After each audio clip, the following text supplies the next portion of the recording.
सत श्री अकाल। न्यूज़ 18 पंजाब हरियाणा हिमाचल देख रहे सारे दर्शकों का स्वागत। मैं हाँ अमृत वर्दी। बुलेटिन की शुरुआत करते हैं किसानों के अंदोलन के नाल जिस नूं अज 50 दिन पूरे हो गए ने। जी हाँ, दिल्ली दीयां सरहदां ते दिल्ली दे बॉर्डरां ते किसान 50 दिन तो डटे हुए ने। अजे भी किसानों का कहना है कि जदों तक कानून वापसी नहीं होंदी उदों तक घर वापसी भी नहीं होगी। खेती कानूनां ते एमएसपी ते रेट का अजे भी बरकरार है। इस सब दे विचाले कल सरकार दे नाल किसानां दी 9वें गेड़ दी मीटिंग होण जा रही है। केंद्र दे नाल होण वाली मीटिंग ते किसानां दियां नहीं बल्कि पूरे देश दियां नज़रां टिकियां होईयां ने कि आखिरकार इस मीटिंग दे विचों कोई सट्टा कोई हल निकलदा है या फिर पिछलियां 8 मीटिंगां दे वांग ही ये मीटिंग भी बेसिट्टा निकलदी है।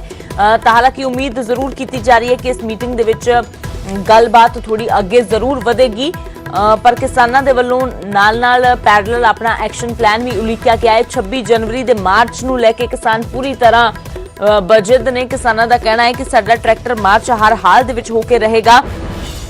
तो फिलहाल दिल्ली दे विच किसानों के अंदोलन नूं 50 दिन पूरे हो गए ने। बॉर्डरां ते डटे हुए ने कड़ाके की ठंड के विचाले। हालांकि सुप्रीम कोर्ट के वलों भी ये गल कही गई है कि किसान अपने घरां नूं परत जाण, पर किसानों का कहना है कि जदों तक कानून वापसी नहीं हुंदी उदों तक किसानों की घर वापसी भी नहीं होगी।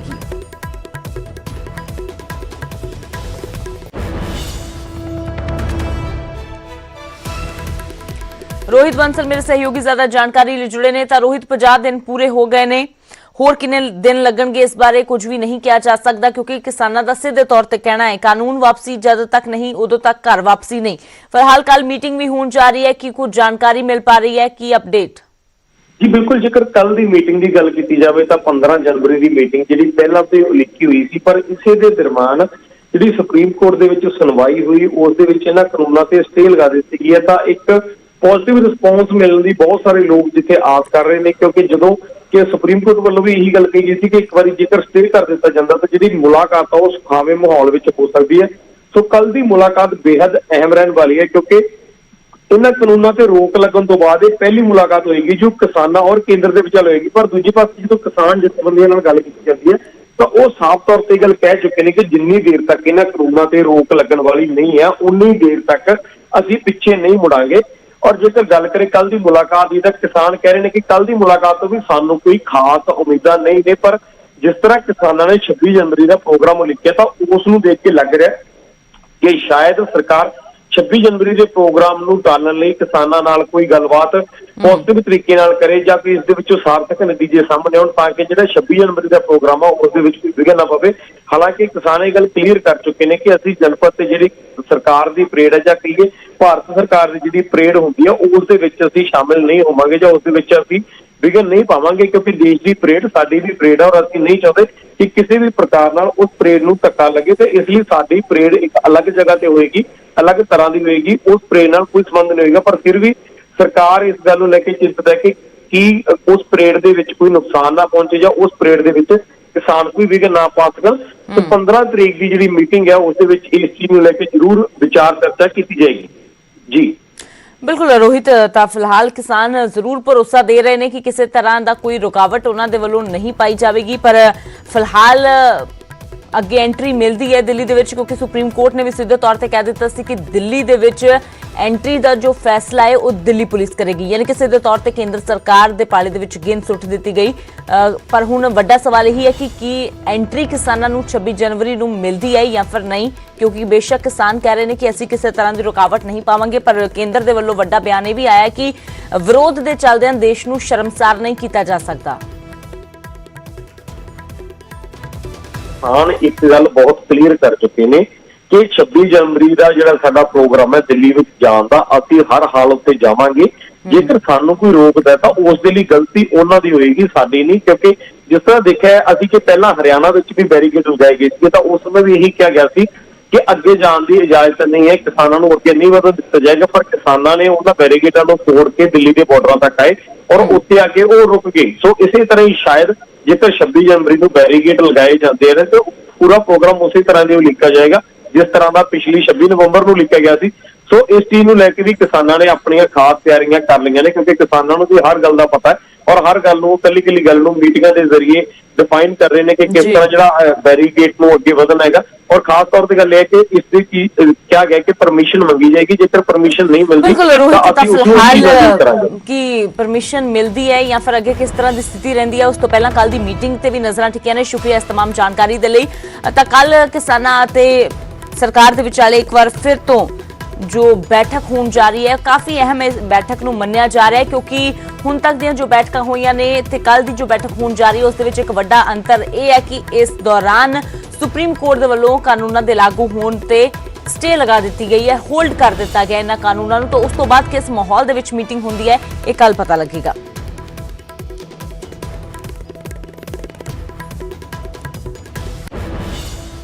ਹਾਲਾਂਕਿ ਕੱਲ ਹੋਣ ਵਾਲੀ ਮੀਟਿੰਗ ਤੋਂ ਪਹਿਲਾਂ ਖੇਤੀਬਾੜੀ ਮੰਤਰੀ ਨਰਿੰਦਰ ਤੋਮਰ ਨੇ ਇੱਕ ਵਾਰ ਫਿਰ ਤੋਂ ਖੇਤੀ ਕਾਨੂੰਨਾਂ ਦੇ ਫਾਇਦੇ ਗਿਣਵਾਏ ਤੇ ਕਿਹਾ ਕਿ ਕਾਨੂੰਨ ਕਿਸਾਨਾਂ ਦੇ ਹਿੱਤ ਵਿੱਚ ਨੇ। ਉਮੀਦ ਜਤਾਈ ਕਿ ਜਲਦ ਮਸਲੇ ਦਾ ਹੱਲ ਵੀ निकलेगा। किसान को उसका दाम वाजिब रूप में मिल सके,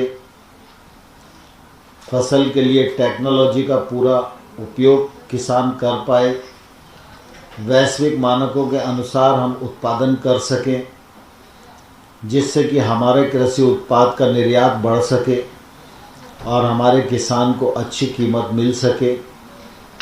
इस दिशा में भारत सरकार राज्यों के साथ मिलकर सफलतापूर्वक काम कर रही है। इस दिशा में चाहे एमएसपी को बढ़ाने का विषय हो, चाहे 10,000 एफपीओ नए बनाने का विषय हो, चाहे कृषि के क्षेत्र में या सहायक जो काम धंधे हैं उनके क्षेत्र में अगर हम देखें तो लगभग 1.5 लाख करोड़ रुपए का जो आत्मनिर्भर पैकेज है उसका भी लाभ इस पूरे क्षेत्र को मिलने वाला है। ਤਾਂ ਕਿਸਾਨਾਂ ਤੇ ਸਰਕਾਰ ਦੇ ਵਿਚਾਲੇ ਜੋ ਰੇੜਕਾ ਚੱਲ ਰਿਹਾ ਹੈ ਉਸ ਦੇ ਬਾਵਜੂਦ ਕਿਸਾਨਾਂ ਦਾ ਅੰਦੋਲਨ ਲਗਾਤਾਰ ਜਾਰੀ ਹੈ। ਕੱਲ ਦਿੱਲੀ ਤੋਂ ਲੈ ਕੇ ਪੰਜਾਬ ਤੱਕ ਕਿਸਾਨਾਂ ਨੇ ਖੇਤੀ ਕਾਨੂੰਨਾਂ ਦੀਆਂ ਕਾਪੀਆਂ ਸਾੜ ਕੇ ਲੋਹੜੀ ਮਨਾਈ। ਇਹ ਦੋ ਤਸਵੀਰਾਂ ਸਿੰਘੂ ਬਾਰਡਰ ਤੇ ਟਿਕਰੀ ਬਾਰਡਰ ਦੀਆਂ ਤੁਹਾਨੂੰ ਦਿਖਾ ਰਹੇ ਹਾਂ, ਜਿੱਥੇ ਕਿਸਾਨਾਂ ਦੇ ਵੱਲੋਂ ਖੇਤੀ ਕਾਨੂੰਨਾਂ ਦੀਆਂ ਕਾਪੀਆਂ ਸਾੜ ਕੇ ਲੋਹੜੀ ਦਾ ਤਿਉਹਾਰ ਮਨਾਇਆ ਗਿਆ। ਕਿਸਾਨਾਂ ਨੇ ਸਿੱਧੇ ਤੌਰ ਤੇ ਕਿਹਾ ਕਿ ਜਦੋਂ ਤੱਕ ਇਹ ਖੇਤੀ ਕਾਨੂੰਨ ਵਾਪਸ ਨਹੀਂ ਹੁੰਦੇ ਉਹ ਕੋਈ ਵੀ ਜੋ ਤਿਉਹਾਰ ਹੈ ਉਹ ਖੁਸ਼ੀ ਦੇ ਨਾਲ ਨਹੀਂ ਮਨਾ ਸਕਦੇ। ਇਸ ਲਈ ਅੱਜ ਇਹਨਾਂ ਖੇਤੀ ਕਾਨੂੰਨਾਂ ਦੀਆਂ ਕਾਪੀਆਂ ਸਾੜ ਕੇ ਅਸੀਂ ਲੋਹੜੀ ਦਾ ਤਿਉਹਾਰ ਮਨਾ ਰਹੇ ਹਾਂ, ਕਿਉਂਕਿ ਇਹ ਖੇਤੀ ਕਾਨੂੰਨਾਂ ਦੀਆਂ ਕਾਪੀਆਂ ਜਿਹੜੀਆਂ ਨੇ ਉਹ ਸਾਡੇ ਕਿਸੇ ਵੀ ਕੰਮ ਦੀਆਂ ਨਹੀਂ ਨੇ।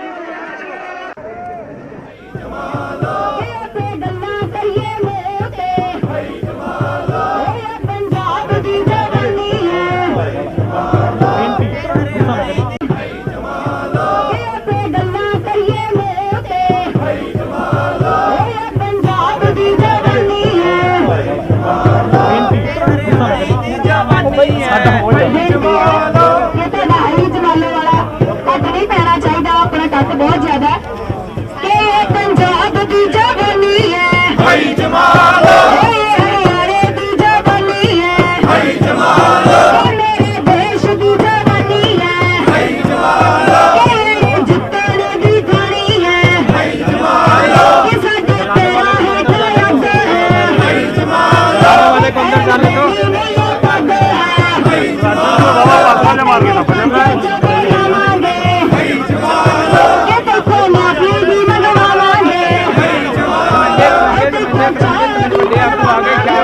ਪੰਜਾਬ ਦੇ तमाम ਕਿਸਾਨ ਆਗੂਆਂ ਵੱਲੋਂ ਲੋਹੜੀ ਸਿੰਘੂ ਬਾਰਡਰ ਤੇ ਮਨਾਈ ਜਾ ਰਹੀ ਹੈ। ਮੇਰੇ ਨਾਲ ਰੋਲਦੂ ਸਿੰਘ ਨੇ ਔਰ ਤੁਸੀਂ ਦੇਖ ਸਕਦੇ ਹੋ ਕਿ ਕਿਸ ਤਰ੍ਹਾਂ ਰੋਲਦੂ ਸਿੰਘ ਵੱਲੋਂ ਜਿਹੜੇ ਕੇਂਦਰ ਦੇ 3 ਕਾਨੂੰਨ ਆ ਉਹਨਾਂ ਦੀਆਂ ਕਾਪੀਆਂ ਨੂੰ ਅੱਗ ਲਗਾ ਕੇ ਲੋਹੜੀ ਦੇ ਵਿੱਚ ਸੁੱਟ ਕੇ ਜਿਹੜਾ ਲੋਹੜੀ ਦਾ ਤਿਉਹਾਰ ਮਨਾਇਆ ਜਾ ਰਿਹਾ। ਹੁਣੇ ਰੋਲਦੂ ਸਿੰਘ ਨੇ ਜਿਹੜੀ ਕਾਪੀਆਂ ਨੂੰ ਅੱਗ ਲਾਈ ਹੈ। ਸਤਿ ਸ਼੍ਰੀ ਅਕਾਲ ਰੋਲਦੂ ਸਿੰਘ ਜੀ, ਜਿਹੜੀ ਅੱਜ ਤੁਸੀਂ ਕਾਪੀਆਂ ਨੂੰ ਅੱਗ ਲਾ ਰਹੇ ਹੋ ਬਾਬਾ ਜੀ, ਕੀ ਮਹਿਸੂਸ ਹੋ ਰਿਹਾ? ਪਹਿਲਾਂ ਤਾਂ ਕੀ ਲੱਗ ਰਿਹਾ ਕਿ ਇਹ ਕਾਨੂੰਨ ਸਾੜ ਤੇ ਲੱਗਦਾ ਕਿ ਕਾਨੂੰਨ ਹੁਣ ਰੱਦ ਹੋ ਜਾਣਗੇ? ਮੇਰਾ ਖਿਆਲ ਹੈ ਮੋਦੀ ਦੀ ਰੋਜ਼ਾਨਾ 1000 ਅਰਥੀ ਸੜ ਜਾਂਦੇ ਪਰ ਮੋਦੀ ਨਹੀਂ ਮੱਚਦਾ। ਕਾਨੂੰਨ ਹਜੇ ਵੀ ਨਹੀਂ ਮੱਚਣੇ ਪਰ ਸਰਕਾਰ ਨੂੰ ਰੋਸ ਸਾਡਾ ਜ਼ਰੂਰ ਦਿਖੂਗਾ ਵੀ ਸਾਰੇ ਭਾਰਤ ਦੇ ਲੀਡਰਾਂ ਨੇ ਇਕੱਠੇ ਹੋ ਕੇ ਇੱਥੇ ਮਚਾਏ ਨੇ ਤੇ ਸਾਰੀ ਲੋਹੜੀ ਤੇ ਸਾਡੇ ਜਾਣਗੇ ਇਸ ਭਾਰਤ ਦੇ ਵਿੱਚ। ਮਤਲਬ ਸੰਕੇਤ ਗਿਆ ਇੱਕ ਕਿ ਜਿਹੜੇ ਇਹ ਕਾਨੂੰਨ ਨੂੰ ਅਸੀਂ ਸਾੜਦਾ ਮਤਲਬ ਸਾਡੇ ਕੰਮ ਦੇ ਨਹੀਂ ਸਾੜਦਾ ਬੰਦਾ ਉਹੀ ਚੀਜ਼ ਨੂੰ ਜਿਹੜਾ ਕਈ ਵਾਰੀ ਕੰਮ ਦੀ ਨਹੀਂ ਰਹਿੰਦੀ। ਹਾਂ ਉਹੀ ਹੁੰਦਾ ਨਾ ਸਭੀ ਅਸੀਂ ਕਿ ਸਾਡੇ ਵਿਰੋਧ 'ਚ ਨੇ ਤਾਂ ਸਾਰੇ ਸਾਡੇ ਨੇ। ਆਉਣ ਵਾਲੇ ਸਮੇਂ 'ਚ ਕੀ ਰਣਨੀਤੀ ਰਹਿਣ ਵਾਲੀ ਹੈ? ਅੱਜ ਤਾਂ ਲੋਹੜੀ ਦੇ ਕਾਨੂੰਨ ਸਾੜ ਕੇ ਆਪਾਂ ਇੱਕ ਵਿਰੋਧ ਪ੍ਰਦਰਸ਼ਨ ਜਿਤਾਤਾ, ਆਉਣ ਵਾਲੇ ਸਮੇਂ ਦੀ ਰਣਨੀਤੀ ਕੀ ਰਹਿਣ ਵਾਲੀ ਹੈ? ਲੋਹੜੀ ਤੋਂ ਬਾਅਦ ਹੋਰ ਤਿਆਰ ਆਉਣ ਵਾਲੇ ਆ ਦੱਸਾਂਗੇ 26 ਦੀ ਤਿਆਰੀ ਹੈ ਹੁਣ। ਜੇ ਮੈਂ 26 ਦੀ ਗੱਲ ਹੀ ਕਰ ਲੈਣਾ, ਚਲੋ 26 ਦੀ ਕੀ ਤਿਆਰੀ ਉਹ ਦੱਸ ਦਿਓ ਇੱਕ ਵਾਰ। 26 ਤਿਆਰੀ ਸਾਡੀ ਅੰਗ ਤੋਂ ਜ਼ਿਆਦਾ ਹੈ। ਨੌਜਵਾਨ ਆਪੇ ਤਿਆਰ ਹੋ ਰਹੇ ਨੇਗੇ, ਵੱਡੀ ਪੱਧਰ ਤੇ ਹੋ ਰਹੇ ਨੇਗੇ, ਬਹੁਤ ਹੀ ਜ਼ਿਆਦਾ ਇਕੱਠੇ ਹੋ ਰਹੇ ਨੇਗੇ, ਪੂਰੀ ਤਿਆਰੀ ਹੈ। ਜੋ ਪਰੇਡ ਹੈ ਜਿਹੜੀ ਉਹ ਕੀ ਜਨਪਦ ਤੇ ਜਾਏਗੀ ਕਿ ਉਸ ਤੋਂ ਸਾਈਡ ਤੇ ਰੱਖੀ ਜਾਏਗੀ? ਨਹੀਂ ਪਰੇਡ ਤਾਂ ਇੱਕ ਹੁੰਦਾ ਖੁਸ਼ੀ ਹੁੰਦੀ ਹੈ। ਪਰੇਡ ਕੋਈ ਲੜਨਾ ਨਹੀਂ ਹੁੰਦਾ। ਪਰੇਡ ਸਰਕਾਰ ਕਰਾਊਗੀ। ਜੇ ਕਿਸਾਨ ਪਰੇਡ ਕਰਾ ਲਾਂਗੇ ਫਿਰ ਕਿਹੜਾ ਦਿੱਲੀ ਥੱਕਦੀ ਹੈ, ਕਿਹੜਾ ਸੜਕਾਂ ਭੀੜੀਆਂ ਨੇ ਇਸ ਵਿੱਚ ਜੋੜੀਆਂ ਗਈਆਂ।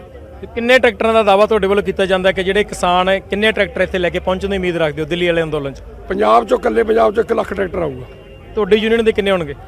ਮੇਰੀ ਯੂਨੀਅਨ ਦੇ ਘੱਟੋ ਘੱਟ 10,000 ਟਰੈਕਟਰ ਹੋਊਗਾ। ਕੈਮਰਾਮੈਨ ਸੁਖਜਿੰਦਰ ਸਿੰਘ ਧਾਲੀਵਾਲ ਦੇ ਨਾਲ ਰੋਹਿਤ ਬੰਸਲ ਪੱਕਾ, ਨਿਊਜ਼ 18 ਪੰਜਾਬ, ਦਿੱਲੀ ਸਿੰਘੂ ਬਾਰਡਰ। ਤੇ ਉਧਰ ਸੁਪਰੀਮ ਕੋਰਟ ਦੇ ਫੈਸਲੇ ਤੋਂ ਬਾਅਦ ਪੰਜਾਬ ਸਰਕਾਰ ਵੀ ਸਰਗਰਮ ਹੋ ਗਈ ਹੈ। ਸੁਪਰੀਮ ਕੋਰਟ ਦੇ ਫੈਸਲੇ ਤੇ ਅੱਜ ਪੰਜਾਬ ਸਰਕਾਰ ਦਾ ਮੰਥਨ ਹੋਣ ਜਾ ਰਿਹਾ ਹੈ। ਸ਼ਾਮ 4 ਵਜੇ ਕੈਬਨਿਟ ਦੀ ਅਹਿਮ ਮੀਟਿੰਗ ਹੋਵੇਗੀ। ਖੇਤੀ ਕਾਨੂੰਨਾਂ ਤੇ ਸੁਪਰੀਮ ਕੋਰਟ ਦੇ ਫੈਸਲੇ ਤੇ ਮੰਥਨ ਇਸ ਮੀਟਿੰਗ ਦੇ ਵਿੱਚ ਕੀਤਾ ਜਾਵੇਗਾ। ਕੈਪਟਨ ਅਮਰਿੰਦਰ ਸਿੰਘ ਆਪਣੇ ਮੰਤਰੀਆਂ ਦੇ ਨਾਲ ਮੰਥਨ ਕਰਨਗੇ। ਦੱਸ ਦਈਏ ਕਿ ਜਿਸ ਦਿਨ ਸੁਪਰੀਮ ਕੋਰਟ ਦੇ ਵੱਲੋਂ ਫੈਸਲਾ ਸੁਣਾਇਆ ਗਿਆ ਸੀ ਤੇ ਉਸੇ ਦਿਨ ਜੋ ਏਜੀ ਅਤੁਲ ਨੰਦਾ ਨੇ ਉਹਨਾਂ ਨੂੰ ਫੈਸਲੇ ਦੀ ਘੋਖ ਦੇ ਨਿਰਦੇਸ਼ ਕੈਪਟਨ ਅਮਰਿੰਦਰ ਸਿੰਘ ਦੇ ਵੱਲੋਂ ਦਿੱਤੇ ਗਏ ਸੀ। ਤੋਂ ਉਸ ਤੋਂ ਬਾਅਦ ਅੱਜ ਕੈਬਨਿਟ ਦੀ ਮੀਟਿੰਗ ਸੱਦੀ ਗਈ ਹੈ। ਇਸ ਮੀਟਿੰਗ ਦੇ ਵਿੱਚ ਕੀ ਕੁਝ ਚਰਚਾ ਹੁੰਦੀ ਹੈ ਇਸ ਤੇ ਲਗਾਤਾਰ ਨਜ਼ਰ ਵੀ ਬਣੀ ਰਹੇਗੀ। ਪੰਜਾਬ ਸਰਕਾਰ ਵੀ ਹੁਣ ਸਰਗਰਮ ਹੁੰਦੀ ਨਜ਼ਰ ਆ ਰਹੀ ਹੈ। ਸੁਪਰੀਮ ਕੋਰਟ ਦੇ ਵੱਲੋਂ ਇਹਨਾਂ ਖੇਤੀ ਕਾਨੂੰਨਾਂ ਦੇ ਲਾਗੂ ਹੋਣ ਤੇ ਫਿਲਹਾਲ ਜੋ ਸਟੇ ਲਗਾ ਦਿੱਤਾ ਗਿਆ ਹੈ, ਆਰਜ਼ੀ ਸਟੇ, ਉਸ ਤੋਂ ਬਾਅਦ ਕੈਪਟਨ ਅਮਰਿੰਦਰ ਸਿੰਘ ਦੇ ਵੱਲੋਂ ਐਡਵੋਕੇਟ ਜਨਰਲ ਅਤੁਲ ਨੰਦਾ ਨੂੰ ਇਹ ਨਿਰਦੇਸ਼ ਦਿੱਤੇ ਗਏ ਸੀ ਕਿ ਜੋ ਫੈਸਲਾ ਆਇਆ ਹੈ ਉਸ ਦੀ ਚੰਗੀ ਤਰ੍ਹਾਂ ਘੋਖ ਕੀਤੀ ਜਾਵੇ, ਉਸ ਨੂੰ ਚੰਗੀ ਤਰ੍ਹਾਂ ਸਟੱਡੀ ਕੀਤਾ ਜਾਵੇ ਕਿ ਆਖਿਰਕਾਰ ਕੀ ਕੁਝ ਬਰੀਕੀ ਦੇ ਨਾਲ ਉਸ ਫੈਸਲੇ ਦੇ ਵਿੱਚ ਲਿਖਿਆ ਗਿਆ ਹੈ, ਕਿਹੜੇ ਕਾਨੂੰਨੀ ਦਾਅਪੇਚ ਉਸ ਦੇ ਵਿੱਚ ਇਸਤੇਮਾਲ ਕੀਤੇ ਗਏ ਨੇ। ਤਾਂ ਅੱਜ ਕੈਬਨਿਟ ਦੀ ਮੀਟਿੰਗ ਦੇ ਵਿੱਚ ਇਸ ਫੈਸਲੇ ਤੇ ਚਰਚਾ ਕੀਤੀ ਜਾਵੇਗੀ। ਅਰਸ਼ਦੀਪ ਅਰਸ਼ੀ ਮੇਰੇ ਸਹਿਯੋਗੀ ਜ਼ਿਆਦਾ ਜਾਣਕਾਰੀ ਲਈ ਜੁੜੇ ਨੇ। ਤਾਂ ਅਰਸ਼ਦੀਪ, ਸੁਪਰੀਮ ਕੋਰਟ ਦੇ ਫੈਸਲੇ ਤੋਂ ਬਾਅਦ ਹੁਣ ਪੰਜਾਬ ਸਰਕਾਰ ਵੀ ਸਰਗਰਮ ਨਜ਼ਰ ਆ ਰਹੀ ਹੈ। ਫਿਲਹਾਲ ਕੀ ਕੁਝ ਅਪਡੇਟ ਇਸ ਮੀਟਿੰਗ ਬਾਰੇ? ਜੀ ਅੰਮ੍ਰਿਤ, ਕੈਪਟਨ ਅਮਰਿੰਦਰ ਸਿੰਘ ਨੇ ਏਜੀ ਅਤੁਲ ਨੰਦਾ ਨੂੰ ਕਿਹਾ ਸੀ ਕਿ ਇਸ ਦੀ ਜਿਹੜੀ ਆਰਡਰ ਦੀ ਕਾਪੀ ਹੈਗੀ ਆ ਉਸ ਨੂੰ ਉਹ ਪ੍ਰੋਕਿਓਰ ਕੀਤੀ ਜਾਵੇ ਤੇ ਉਸ ਨੂੰ ਐਗਜ਼ਾਮਿਨ ਕੀਤਾ ਜਾਵੇ ਪ੍ਰੋਪਰਲੀ ਕਿ ਕੀ ਚੀਜ਼ਾਂ ਉਸ ਦੇ ਵਿੱਚ ਨੇ, ਕਿਉਂਕਿ ਜਜਮੈਂਟ ਦੇ ਵਿੱਚ ਕੀ ਚੀਜ਼ਾਂ ਜਿਹੜਾ ਕੋਰਟ ਦੇ ਵੱਲੋਂ ਕਹੀਆਂ ਗਈਆਂ ਨੇ ਜਾਂ ਜਿਵੇਂ ਕਾਨੂੰਨਾਂ ਦੀ ਇੰਪਲੀਮੈਂਟੇਸ਼ਨ ਦੇ ਉੱਤੇ ਫਿਲਹਾਲ ਰੋਕ ਲਾਈ ਗਈ ਹੈ, ਉਸ ਦੇ ਨਾਲ ਪੰਜਾਬ ਦੇ ਉੱਤੇ ਕੀ ਇੰਪੈਕਟ ਪੈਣਾ, ਉਸ ਦਾ ਜਿਹੜਾ ਇੰਪੈਕਟ ਹੈਗਾ ਉਸ ਨੂੰ ਸਟੱਡੀ ਕੀਤਾ ਜਾਵੇਗਾ ਕਿ ਕੀ ਉਸ ਦੇ ਵਿੱਚ ਚੀਜ਼ਾਂ ਹੈਗੀਆਂ ਨੇ ਜਿਹੜੀਆਂ ਹੁਣ ਜਦ ਕਿ ਕਾਨੂੰਨਾਂ ਦੇ ਉੱਤੇ ਇੰਪਲੀਮੈਂਟੇਸ਼ਨ ਦੇ ਉੱਤੇ ਇੱਕ ਵਾਰ ਕੋਰਟ ਦੇ ਵੱਲੋਂ ਰੋਕ ਲੱਗ ਗਈ ਹੈ ਤਾਂ ਹੁਣ ਕੀ ਉਸ ਦੀ ਇੰਪਲੀਕੇਸ਼ਨ ਹੋਵੇਗੀ ਪੰਜਾਬ ਦੇ ਉੱਤੇ। ਪੰਜਾਬ ਸਰਕਾਰ ਨੇ ਪਹਿਲਾਂ ਹੀ ਜਿਹੜੇ ਕਾਨੂੰਨ ਨੇ ਉਹਨਾਂ ਨੂੰ ਜਿਹੜਾ ਰੱਦ ਕਰ ਦਿੱਤਾ ਸੀ, ਲੇਕਿਨ ਉਹ ਜਿਹੜੇ ਨਵੇਂ ਬਿੱਲ ਪਾਸ ਕੀਤੇ ਗਏ ਸੀ ਉਹ ਗਵਰਨਰ ਦੇ ਕੋਲ ਹੀ ਪਏ ਨੇ ਤਾਂ ਉਹ ਇੰਪਲੀਮੈਂਟੇਸ਼ਨ ਉਸ ਤਰੀਕੇ ਦੇ ਨਾਲ ਜਿਹੜਾ ਰੋਕ ਨਹੀਂ ਸੀ ਸਕਦੇ। ਲੇਕਿਨ ਹੁਣ ਕੋਰਟ ਦੇ ਵੱਲੋਂ ਜਦ ਇੰਪਲੀਮੈਂਟੇਸ਼ਨ ਦੇ ਉੱਤੇ ਰੋਕ ਲੱਗ ਗਈ ਹੈ ਤਾਂ ਹੁਣ ਜਿਹੜੀ ਜਜਮੈਂਟ ਆਈ ਹੈ ਉਸ ਦੇ ਨਾਲ ਕੀ ਪੰਜਾਬ ਦੇ ਵਿੱਚ ਫਰਕ ਪਵੇਗਾ ਜਾਂ ਉਸ ਦੇ ਨਾਲ ਕੀ ਚੇਂਜਸ ਆਉਣਗੇ ਉਹ ਸਟੱਡੀ ਕੀਤੇ ਜਾਣਗੇ ਤੇ ਡਿਸਕਸ਼ਨ ਹੋਏਗੀ ਉਸ ਦੇ ਉੱਤੇ ਕੈਬਨਿਟ ਦੇ ਵਿੱਚ। ਜੀ ਅਰਸ਼ਦੀਪ, ਸ਼ੁਕਰੀਆ ਫਿਲਹਾਲ ਇਸ तमाम ਜਾਣਕਾਰੀ ਦੇ ਲਈ। ਤਾਂ ਅੱਜ ਕੈਬਨਿਟ ਦੀ ਮੀਟਿੰਗ 4 ਵਜੇ ਹੋਣ ਜਾ ਰਹੀ ਹੈ। ਇਸ ਦੇ ਵਿੱਚ ਕੈਪਟਨ ਅਮਰਿੰਦਰ ਸਿੰਘ ਆਪਣੇ ਮੰਤਰੀਆਂ ਦੇ ਨਾਲ ਚਰਚਾ ਕਰਨਗੇ, ਮੰਥਨ ਕੀਤਾ ਜਾਵੇਗਾ ਸੁਪਰੀਮ ਕੋਰਟ ਦੇ ਫੈਸਲੇ ਨੂੰ ਲੈ ਕੇ।